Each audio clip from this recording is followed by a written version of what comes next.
Welcome back to my channel. Wala po muna tayong tutorial kasi nasa VNL ako.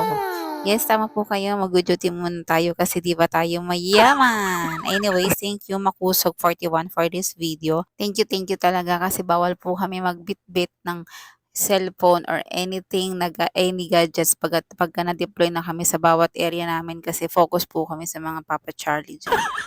Charis. So ayan, nagre-retouch na tayo mga mare kasi ayaw din natin magpakabog kasi maraming Papa Charlie diyan mamaya. Lalo na sa player ng Japan tsaka USA, ang daming Papa Charlie mga mare. Pero siyempre, ayoko talaga ng player kasi karamihan dun mga mababata pa tsaka kumbaga focus sila sa laro, ayaw nila ng distraction, okay lang mga fan. So, dun tayo sa coach mga mare. Okay mga mare, seryoso na 'to, Huwag niyo nang pansinin yung pagkikilay ko, pati yung pagme-makeup ko kasi isa lang yung ginamit ko diyan. Nakita niyo yung ginamit kong lipstick diyan, ginawa kong blush at ginawa ko pang eyeshadow. So, huwag niyo nang pansinin kasi hindi talaga ako professional pagdating sa pagme-makeup. Basta ang gusto ko lang magka-retouch ako kasi 'pag malakasan 'to mare, hindi lang naman 'to basta-basta, international 'tong event namin, eh. Iba-ibang lahi yung mga bisita natin diyan sa arena.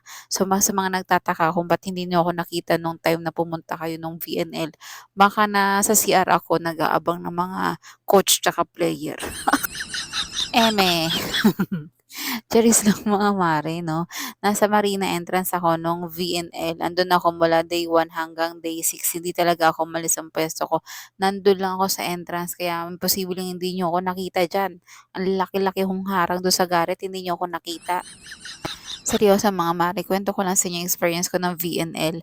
Kasi nga iba-ibang lahi yung bisita natin diyan nung nakaraan.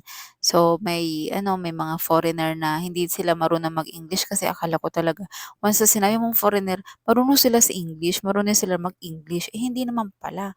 Diyos ko kahit Bisayain mo nga sila hindi sila makaintindi, kaya natatawa talaga kami dun sa sa entrance, kasi yung iba naming kasama siyempre hindi naman sila fluent mag-English, eh, di binibisaya nila, eh, di nagtatanguan sila nagtatanguan sila pareho, akala mo nagkakaintindihan, yun pala hindi.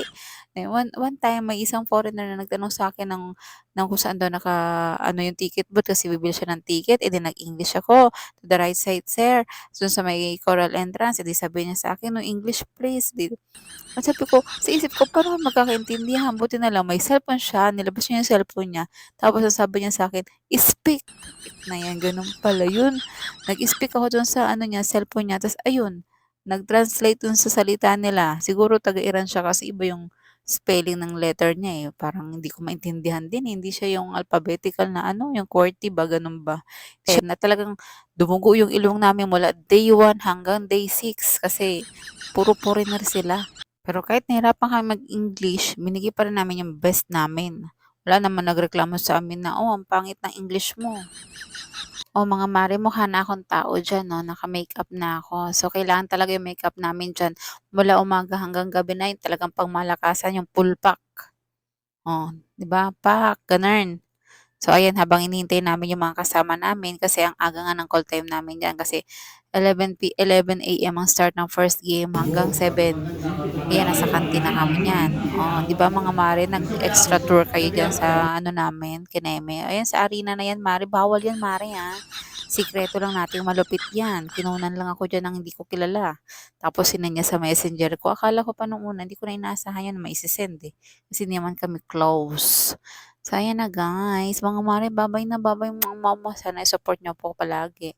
And sa mga bago akong viewers diyan, please subscribe and like and comment and share. Yan, bye-bye.